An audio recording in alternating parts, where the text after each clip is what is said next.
Hi, this is Dustin with Dustin's Dollars. Today I'm going to be talking about Flex LNG, ticker FLNG. I'm going to be going through their first quarter results a little bit and just give a little bit of some insight into the state of the company. Before I begin, let me remind you that I'm not a financial advisor or a financial professional of any sort. All opinions that I express in this video are mine and do not represent those of any company or any other individual. I currently hold a long position in Flex LNG, so this video should be for your entertainment purposes only because I could be wrong about everything I say in this video. You need to do your own research before making any investment decisions. Alright, so hopefully everything is working. This is a brand new setup. I had some issues last time, so we're going to try it out this time. So this video should be for your entertainment Flex LNG, if purposes you're not only, familiar with because it, I this is could be a wrong about everything I company say that in this owns video.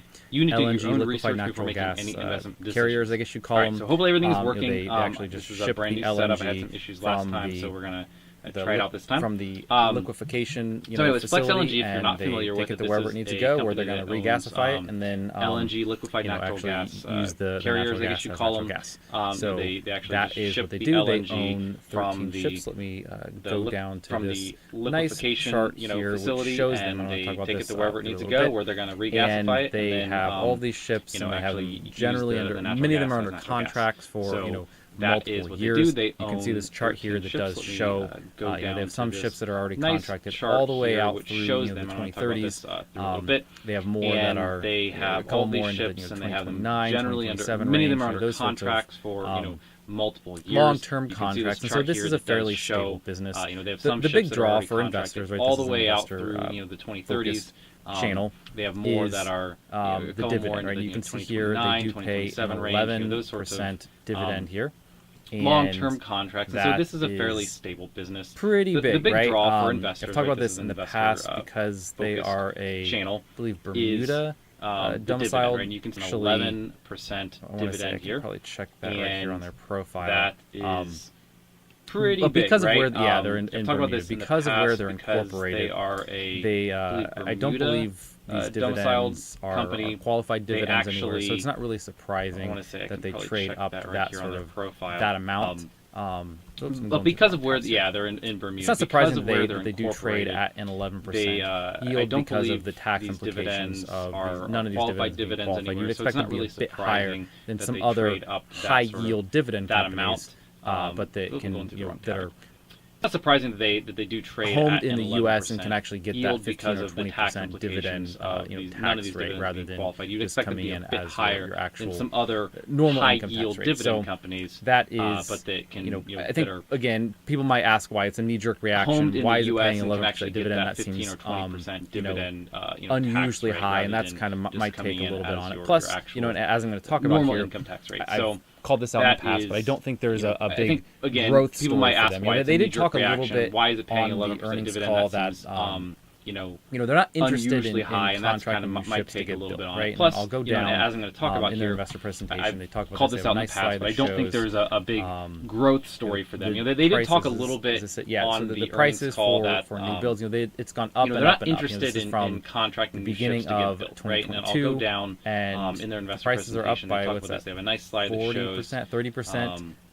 Just in the past 2 years. So the prices the shipping rates have not gone up nearly as much. And so the bars here are the cost of building a new ship. The prices are up by lines there are the 5-year and the 10-year rates to contract the ship out.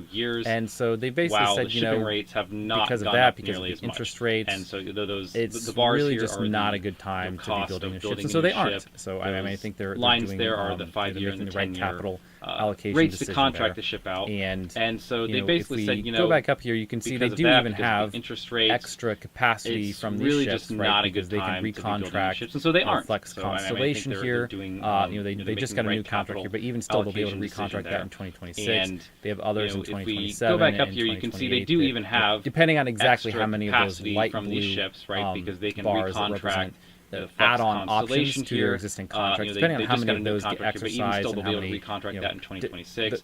That would extend the contract length for some of these ships. Depending on exactly how many of they're those going to have light blue plenty of their own ships that could now be add-on contracted options out and to bring their additional existing revenue contracts, depending on without how many them of those having get to exercised actually, and how many build new ships. that would extend hopefully all those the options get contract length for exercised, some of these or ships. that If those don't get exercised, they're going to have plenty of their own ships that if not could now exercised, they can be contracted find out and bring some new additional customers revenue for those without ships them and having keep to them actually operating build under new contract. ships. So that's the hopefully all that's those the hope. options get exercised, and the reason why is or because that, that really gives you the at stability the very least of the income to be able to pay the not dividends. I'm going to go through a model for that in a little bit. New customers for those ships. We'll talk about the dividend sustainability, but I did want to cover just a couple points out of here. I think that's the hope. The other big thing here, and the reason why is because that really gives you the stability of investing in the Flex income LNG is to be able to pay the dividends. I'm going to go through a model for that in a little bit, but what's going to happen right once they do have some of these ships roll off their just a couple contracts? points Because out I here. think that is as these are under the other big contract, thing here again, that they you can have to probably convince cover their yourself dividend as they have been able to in the past. We'll go through some of the numbers in a minute, but sort of, are we going to? You really don't want to invest in a company. What's going to happen right once they do have their some of these dividend ships for a roll year, off and they're their going to have to cut contracts? it, Because I and think cut it as even these more are a under year after contract, that, which is what would happen if they weren't able to they recontract haven't it. able So you to look here, we'll go through some of the numbers analysis, and if but you're a follower on my channel, I've had you really don't want to of invest in a companies company in the LNG if they're only industry going to that be I able follow. to pay their dividend for a year, and then you've they're going to seen cut it, many and different cut it even more variants a year of this after graph, that, which is what would happen but, if they weren't able to more recontract anything. So you look here, LNG you look is at kind of coming this analysis, online and if over you're the following next couple on of my years, channel, right? I've had And so this a really number of splits it down by companies in the source, LNG but you can see industry that I USA follow. is growing So you've quite a seen bit. They talk many about this different third LNG wave variants that's of going to this start graph, hitting in 2025 all the way through to 2030. more They have a LNG list here is coming of online the over actual the next couple projects of years, right? that they're And so talking this about, really projects and splits operation it down and by source, construction. but you can There's a see whole bunch of them USA is here. growing And quite a bit. They talk about this third. You can just LNG see that wave that that's is gonna going start to grow hitting and in grow, and 2025 as all the way through more 2030. liquefaction They have a capacity list comes here online, of the actual they need projects ships to be able to that they're talking transport it about, to projects in the operation or place under where they're going to construction. actually then There's a whole bunch import of that them here. gas and And, regasify it. you know, So you that can is just really see what that Flex is going to LNG grow and grow, and as more is able to do, right? They liquefaction do the capacity LNG comes shipping, online, and they need they also have a ships to nice be able to transport graph here it that to shows the, you how again, many the place of where they're these going to ships actually are import that on gas order. And so and you might be a little regasify it. scared if you So say, "Holy crap, that that is looks really like a what lot Flex of LNG ships that are is, coming online." Is able to do, right? They do the LNG But there's two things that they discuss this. They also have a nice thanks for hopping on the graph stream. here that shows This is a how brand new many setup, of so let me these know ships if are the on video or order. the And so audio, if there's anything you might be a little scared if you say, off "Holy crap, on that this," looks but like I'm- a I lot think I of got ships it that are working coming now. online." So let me know if there's any issues. But there's two things that they discuss this. So Hi, Wakaza. Thanks for hopping on the stream. This is a brand new setup, so let me know. The other thing if, here if, is how many video ships or the audio, if there's anything, industry-wide are being built, and they know this because the ships take a long time to build, and so they have some visibility into this. But as they talk about on the call, and they have these graphs over here to the right that shows the other thing here a good is chunk how of many these ships, 93%, industry-wide, say are more than a being good chunk, built, and they know this because the ships take a echo, long so that's time not to good. build. And so they have some visibility. All right, I'm not sure what would be causing that. But I'm going as they talk about on the call, and they have these graphs over here to the right that shows you a good chunk of these ships, 93%. You can understand more than a good chunk. Oh, you heard echo, so that's not good. Yeah, I'm sorry, I don't have enough experience with this. All right, I'm not sure what would be causing that. I don't think it's a problem I've had before, at least not one that I'm just going to have to try to figure it out afterwards. Let me try just one small thing, see if that helps. If that doesn't do it, then I'm going to have to just take a look at it afterwards. So anyways, they have these, ships coming online, but most of them are already contracted by somebody to be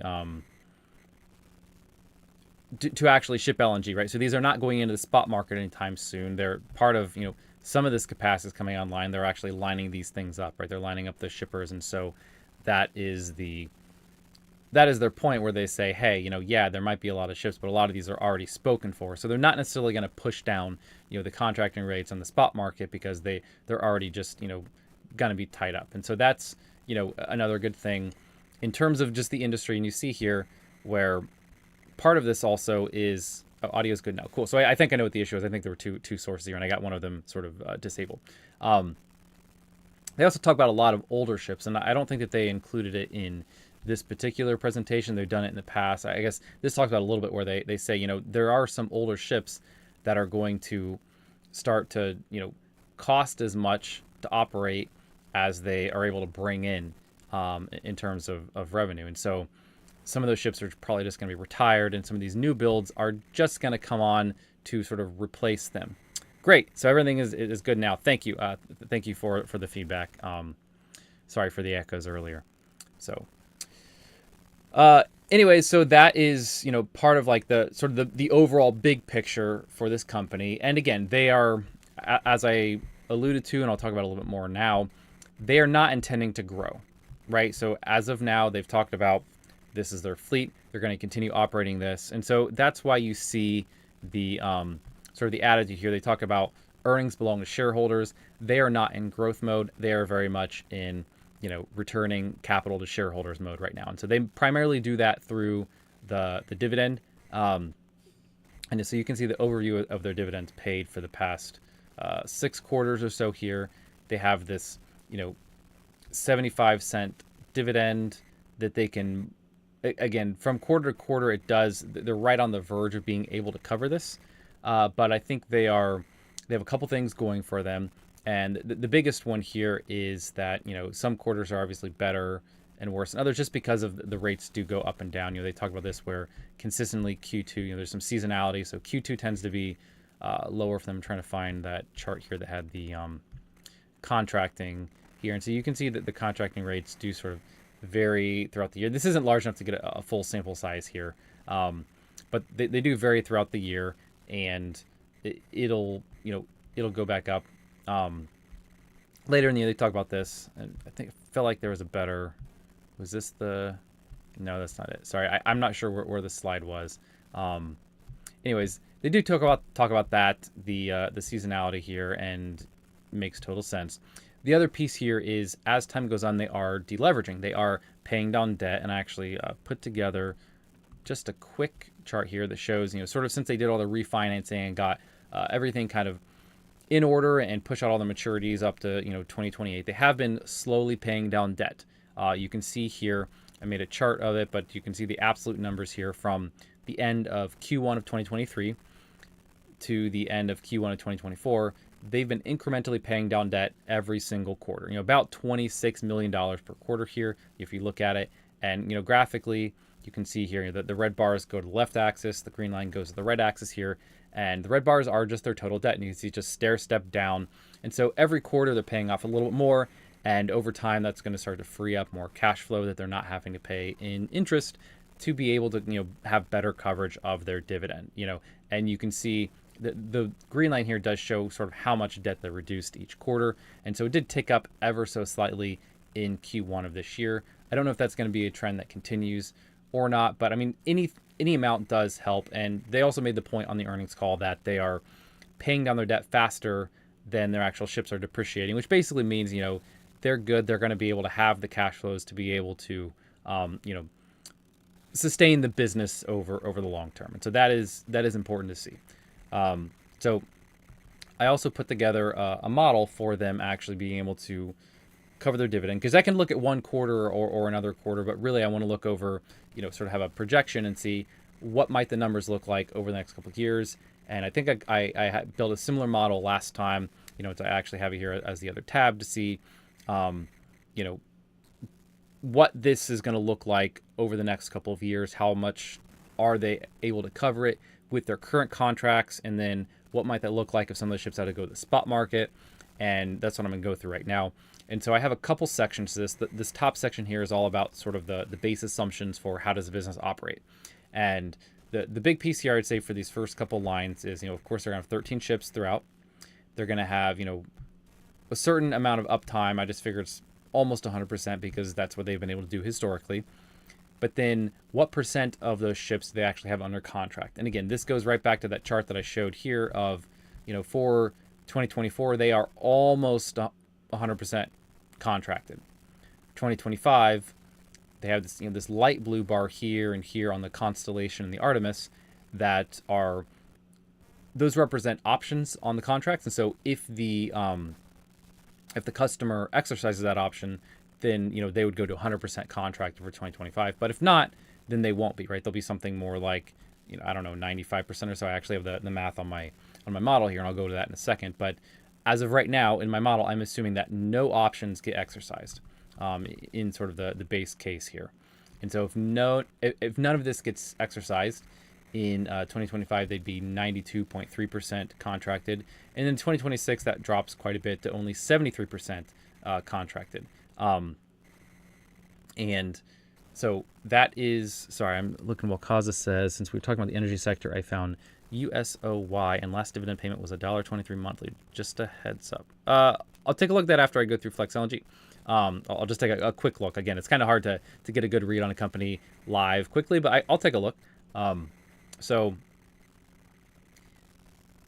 for this, I'm being conservative on the amount that I think is getting contracted. So I'm only using what's actually been, I'm not including any of those options, although I do think that, it's likely a lot of those options will actually get exercised over time because we've seen that historically. And again, even this particular quarter, we saw, I think they have them marked on there. No, they don't have them marked, I guess. But we saw 2 options get exercised in Q1 to sort of extend some of the ships that were already contracted out, many years. They got contracted out even further. So, it's good to see. And I think it's likely a lot of these customers are going to want those because as far as I understand it, the prices they have on those contracts are at or below kind of current market rates. They alluded to that on the call. They don't actually make all that public as far as I can tell. So we don't really know, on a contract by contract basis what those prices are. But I think in general, they alluded to being able to possibly recontract their ships in 2026, 2027, 2028 at slightly higher rates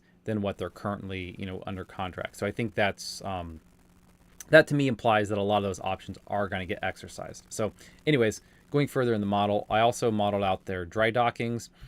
They do tell us they have a good forecast for these for each year, how many of their ships are going to have to, sort of get docked and have the maintenance all performed on them, which means sort of 2 things during that period. Number 1, they are not actually shipping LNG, so not bringing in revenue. And then number 2, that's a big capex that the company has to actually spend to do that maintenance. And again, I think they have to do this once every 5 years for each ship. So there's have this forecast, and I think it's again 2 ships this year, 4 ships next year, and 3 ships the year after that. And I think 0 afterwards. That's my if I got the numbers right. And so I figured 20 days roughly per dry dock, and then I also have the capex accounted for further down in this model. From there, I sort of calculate how many days they operate, what might be their operating expenses based on that, and then I go down to my estimate of their. This is based on historical data. What is their actual OPEX per day in terms of thousands of dollars, and then multiply that out. What would that be for their total operating expenses in millions of dollars? Then we also look at what is their TCE, their time charter equivalent revenue per day they're bringing. This is again just an average for the whole year, and I use sort of historical numbers. And I didn't increase this over time because I don't really have a view on what those numbers are going to do. Are they going to go up? Or are they going to go down? I just sort of looked at what if they just stay the same, and I do think. The LNG, as I showed that growth chart of LNG kind of demand for shipping going up and up over time because, just LNG production is going to go up over time. It's a conservative estimate for us to just use the historical numbers that they've been able to put up. And so looking down here, going to the actual sort of conclusions of the model, we look at their revenue and then their operating expenses, their administrative expenses, which I put at $11 million per year. I think in Q1 it was actually $2.5 million, so that this is even slightly above what their sort of run rate would be for administrative expenses in Q1. Gets us to sort of an EBITDA figure that is down here for 2024, just shy of $300 million. For 2025, it's down a bit because again, this is less ships contracted, so less revenue coming in, and obviously it drops off in 2026 and 2027. From that, then we have to subtract off their interest expense, and this is an estimate. This is just sort of a multiplied out their Q1 run rate because I actually expect this to go down, but at the same time, I didn't model in any of their cash going towards those interest, quick cash going towards paying down the debt. So you could do that, but then the model gets even more complex and making even more assumptions. So for now, I just looked at it this way. If you do that, then you can look at what's their, subtract off also the dry docking costs, figure $5 million per ship per dry dock. Gets to your estimate of sort of free cash flow. Again, this isn't truly free cash flow, but it's sort of a rough estimate here.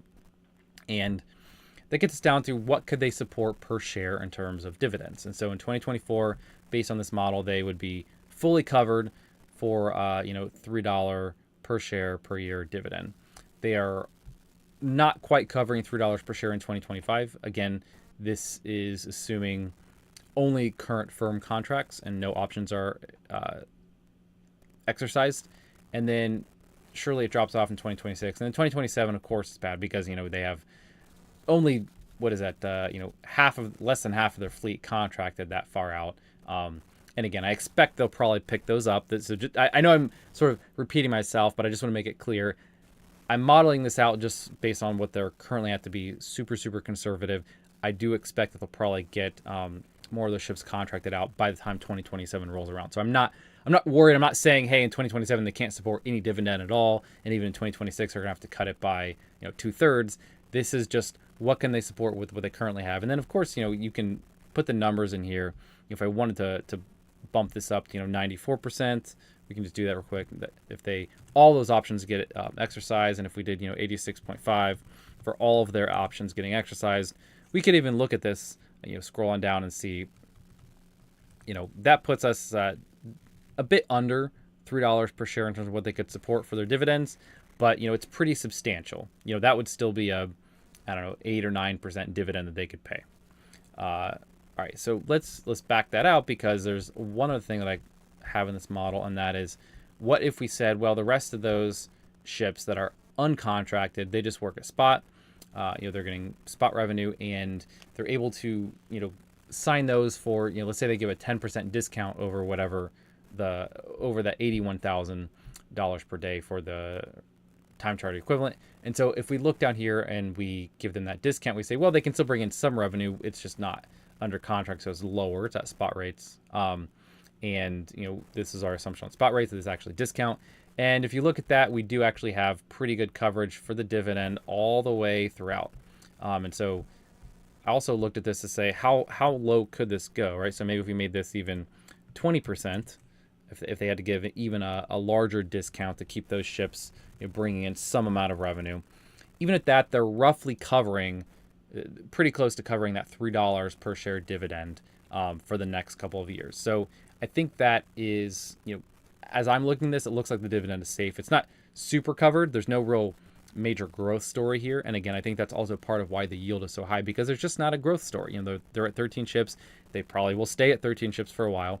They have actually talked about, hey, they put in some bids on other people's, ships to purchase them.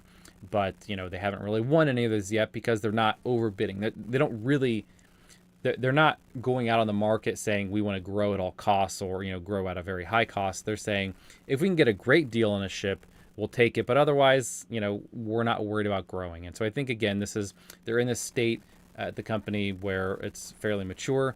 It's not really planning for growth. And that is another reason why you see the dividend yield so high, because there's just not probably a lot of growth built into the stock, at least in terms of the fundamentals. So that's roughly my overview of the company. One other thing I do want to call out, again, when you're looking at these companies that pay a high dividend yield, is how levered up are they? And so we want to look at their balance sheet here, and they have $383 million in cash right now, and that is balanced against sort of next year's current liabilities of $150 million. So I think they're good on that front. Of course, they have their long-term debt that is way higher than their cash position. Hi, Transient Stacker. Thanks for hopping on the stream. Talking about Flex LNG today. But, they have obviously quite a bit of debt, but that is, long-term debt. I think if we go, let's see, let me find long-term debt. I think they might have an overview of these, of those maturities here somewhere. Let me find that if I can get to it. If not, it's, yeah, so these are their actual, where am I looking at here? So they have all of these. I guess they don't make it super easy for you to see. I guess that would be, this I think would be it right here, where they have all these, repayments that come up, and they really don't have anything major until 2028. You can see that here, 4 years. That's that first one that comes in, and that really means that I think by 2028, if they need to refinance some of that, they'll be able to.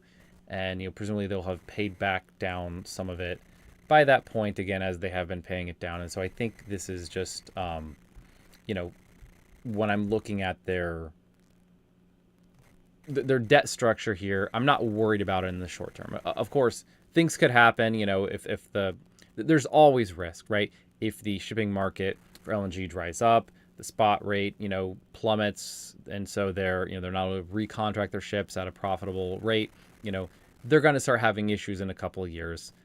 Of course, every business does have that risk, but I think, they've done everything they can to put themselves in a, maximally flexible situation. Again, they don't have any major maturities until 2028. And, so they are levered up in the sense that they have a lot of debt, but, of course it's a capital intensive business. It takes a lot of money to actually pay for these ships up front. And so that is, just sort of a reality with these sorts of companies. And so I am personally not worried about it. Again, as I mentioned at the very beginning, am invested. I've been collecting these dividends, reinvesting those, and buying more shares. I've been slowly adding my position over time. In general, I like to invest more in growthier companies, but, I do have a portion of my portfolio that is in, dividend paying stocks, a small portion, but, I do want some stability there. And I like to sort of grow that over time. And I think Flex LNG, personally for me, is one of those companies that is a pretty decent deal, especially if you can hold Flex LNG. Again, this is not tax advice, not financial advice, but again, there are some tax implications because this is not a U.S. Corporation; it's a Bermuda corporation, and so I don't think as a U.S. investor that you can get those qualified dividend rates. But if you can hold this in a tax deferred account, in a Roth IRA, 401k, IRA, something like that,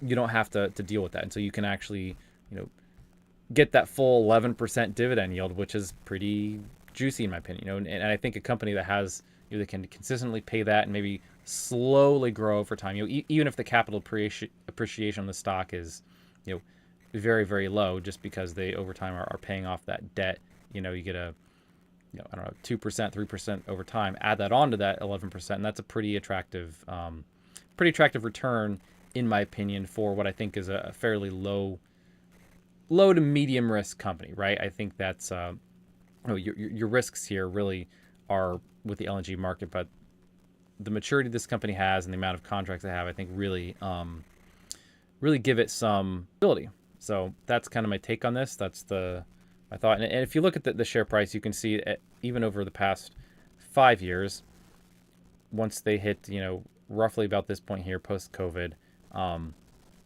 they've been roughly trading in the same range in between, 25 to 35 roughly for, 2 years, 2.5 years almost. And I wouldn't be surprised if that continues for a while, just has sort of a slow trend upwards over time. But you can even see here, it's been on this, roughly downward trend, I would say, since November of 2022. But I mean, if you zoom out even more, I feel like that's really more flat, and it's all just kind of noise. And frankly, a downward trend, I am more happy to buy when it's in the 26, 27 range rather than 30, 32, which it was trading at for quite a while. So that's kind of my take on it. Again, not financial advice, but it's just trying to give you some insights and something to, some pointers for a stock you might want to look into.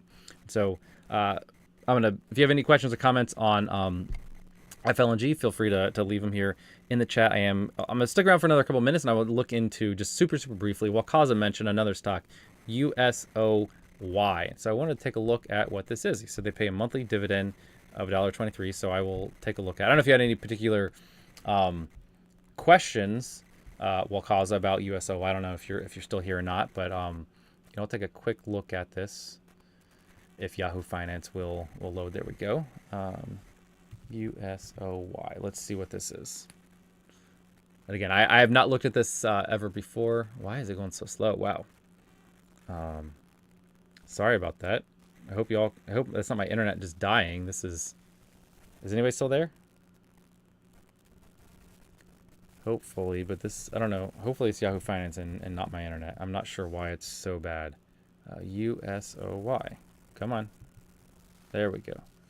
Defiance Oil Enhanced Options Income ETF. Okay, so this is something. So this is not an actual company, right? So this is a an ETF. Okay, sorry. Thanks for letting me know you're still here. Let's search. Let's see what's. Nope. Let's do USOY. Let's see if I can find a prospectus on this, because that's. Oops. Sorry, I didn't mean to do that. And let's see. Defiance ETFs. Oh, man. Yeah, like I said earlier on, I'm sorry this is a brand new setup. I'll have to figure out what's going on. It's the same microphone, brand new laptop, though. I'm trying to figure out. I know I had some issues. Static noise. I do have a fan on the other side of this door to drown out my kids. Maybe that's what you're hearing. I'll listen to this stream after the fact and see if I can figure out what it is. Sorry for that. I apologize. So I don't know what USOY is. This was a suggestion by Wakaza, and seeks income while maintaining the opportunity for indirect exposure to the share price of United States Oil Fund, USO.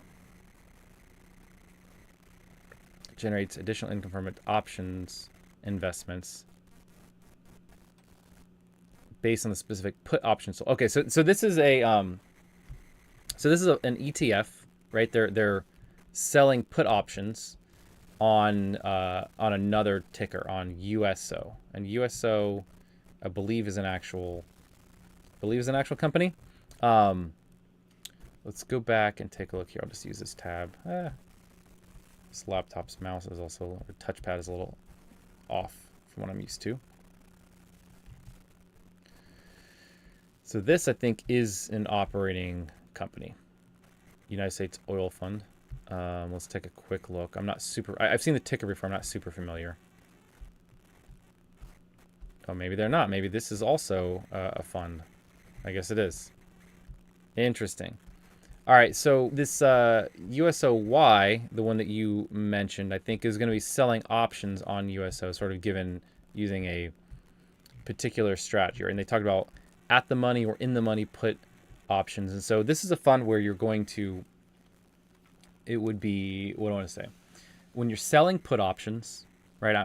This is not financial advice, but I have a fair bit of experience with this. I've been doing it for years. I don't talk about it on the channel too much, but I do trade options.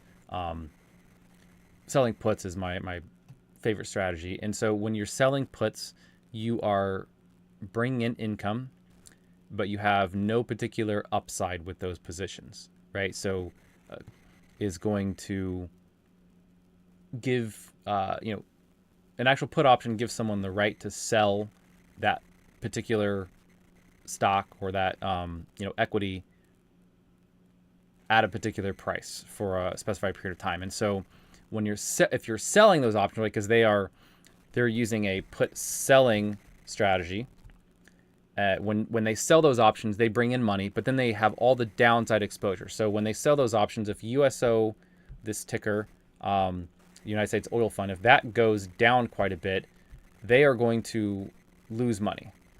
They're going to lose that principal amount, and so you're going to see that downside. But if USO goes up a fair bit, they are not going to participate in that upside. So if USO goes, on Monday from $79.59 up to $150 hypothetically, USO is going to go way, way, way up. USOY is not. And so let's see if we can look over a year or 5 years. I guess this hasn't been trading for very long. It's been trading for a very, very short amount of time. Looks like a month or two here. So that is what this ticker is going to be. But I just want to make it clear, right? If you're asking about USOY again, I haven't looked at this ahead of time. This is my first time looking at it here. But be aware of what you're investing in if you're looking at those, because you are going to have sort of downside exposure without upside exposure. Again, you are, by selling puts, you do have more you are getting that income. Every time they sell those puts, you bring in money that you wouldn't have if you just hold USO, right? So that is the difference, is you are going to have the downside exposure but not the upside exposure in USO, but you are going to be getting dividends paid out from that, in the sense of when they sell those contracts, that brings in money that they will then presumably distribute. Like I said, I didn't read through the whole strategy here. But yeah, they talk about having exposure. It provides income from selling those puts, but then you also get exposure to the price of USO. But I just want to be clear, if they're selling, well, and then they do talk about selling some in the money puts may provide upside appreciation, also known as intrinsic value. So that is also true, right? If they're selling some of these in the money, that would mean that they're selling a put option for USO maybe at the $85 strike. And so at the $85 strike, right, that difference between 79.59 and 85 is going to be captured in the options value. And so if USO goes up to 82, you would capture all of that additional upside. But if it goes past 85, you wouldn't. So Wakaza says nothing to do with fundamentals, all about the IV and the volume.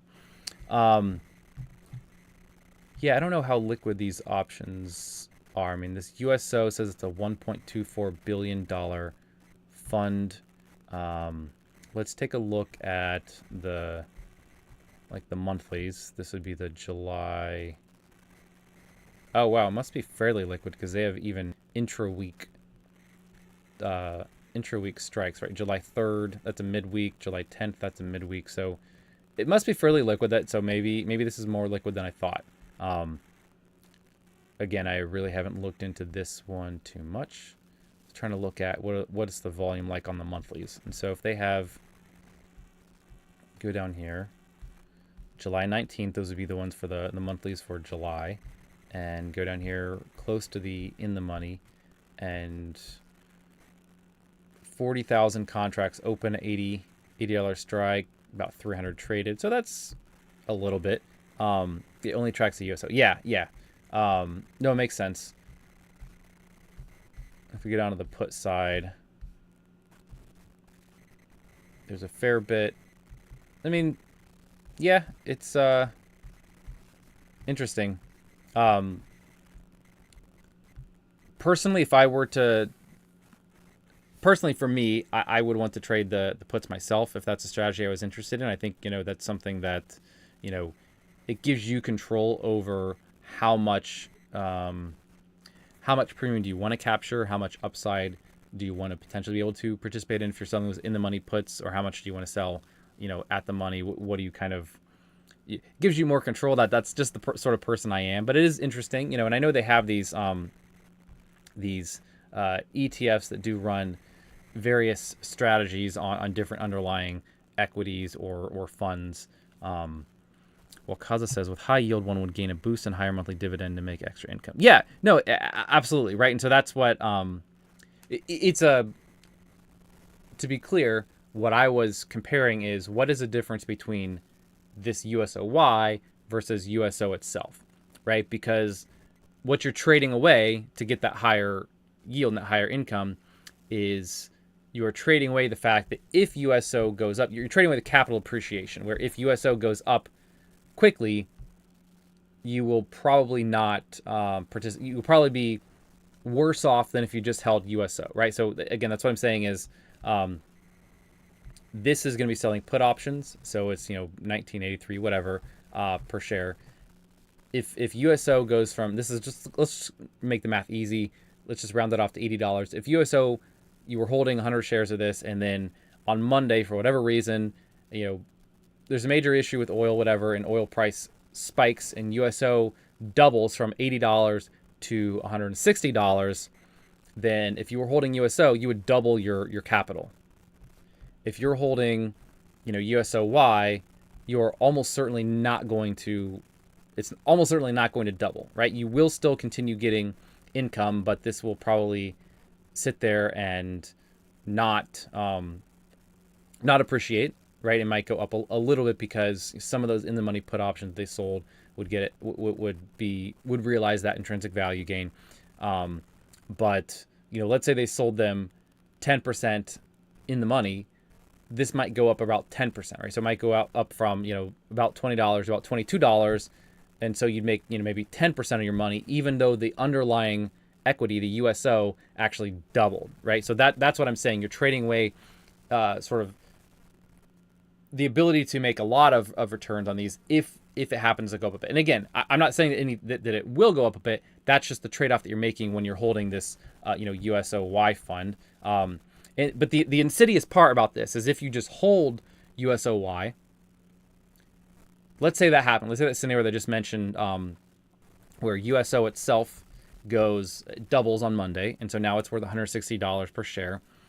All these puts that they have open, let's say it sits at $160 for USO for a month, or however long it is that they're actually selling a good chunk of these puts.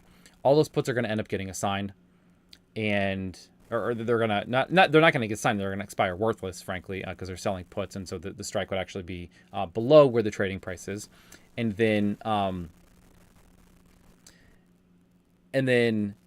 they are going to, if they continue on with their stated goal of using at the money or in the money put selling strategy on USO, they're going to open up brand new puts, sell brand new puts on USO. They're going to have to be closer to $160 per share, right? Because USO is now trading share. The issue is going to be, let's say, 2 months from now, whatever issue was causing oil prices, or more to the point, USO, to spike. If USO then drops back from 160 down to about 80, all the puts that they opened up around the $160 strike, because USO was now trading $160, all those, the value of those is going to basically get cut in half. And so USOY, again, might, in that scenario I just called out, the stock price might go up from 20 to 22 when USO doubles, but then if it trades at that, elevated price for a month, and then lots of the put options roll over and they have to get open now at the $160 strike or around about that. If USO then, falls back down to $80, USOY, which went up from 20 to 22, might now drop from 22 to $11. So even though USO, spiked up and then went back down to where it was trading, USOY might go up a little bit and then drop down a good bit. So there's definitely trade-offs, and I think it's I just think you need to really, if you're looking at these, you need to really, really understand what their strategy is that they're trading, and really just be on top of that. I think that would be my only thing that I would call out there. I think if you're selling put options yourself, you are more aware of what the risks are of doing that. And, in that scenario I just described, if you had some puts that you sold around the $80 strike, and then it spikes up, you let all those expire worthless, and now it's trading 160, you might say, I'm not opening up anymore. I'm not going to sell any more puts around the $160 strike. Like, it's just way, it's way too high. I have no idea that's going to stay around this level. I don't feel like it, I feel like it's roughly above its fair value. That's kind of some of the calculus that I personally do when I'm selling put options on various companies. Like, for example, and again, this is not financial advice at all, but if I can go back to my Flex LNG, like, I have sold put options on Flex LNG.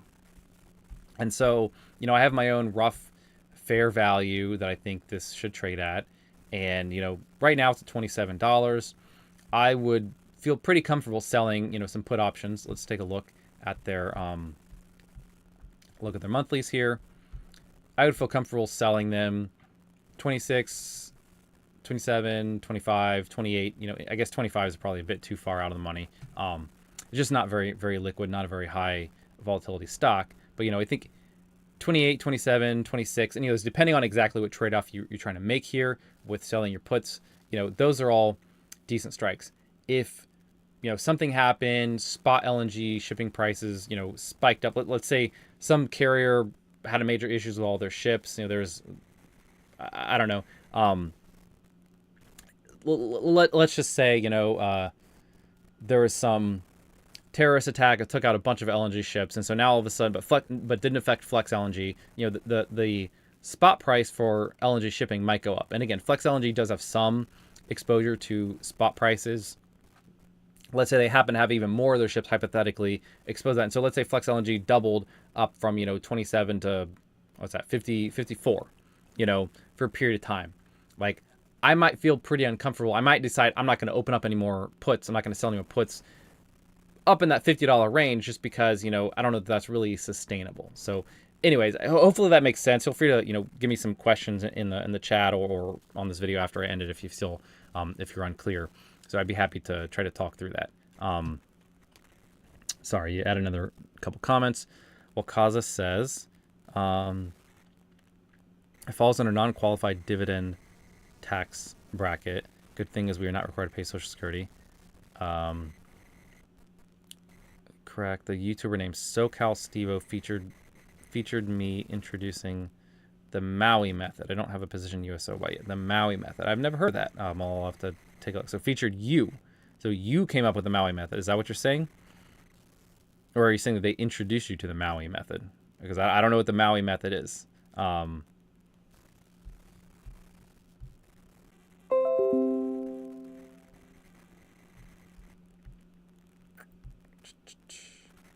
right. I think it disconnected. Maybe it reconnected. If it is, I'm sorry. There we go. SoCal Steve, the Maui method. I will... Okay, yeah, looks like we're reconnected. Sorry about that. I don't know why it dropped. Option portfolio started receiving $356 a month. But now 2.3K. So, yeah. All right. Sorry, I'm going to go ahead and hop off. You introduced the Maui method. Yeah, I will take a look at that. So, yeah. All right. Anyways, I think that's everything I really had to go through today. I'll take a look at it and maybe I'll take a look at it. If there's any other questions or comments, I guess I can stick around for another minute. It seems like my internet is dying right now. I don't know what is going on.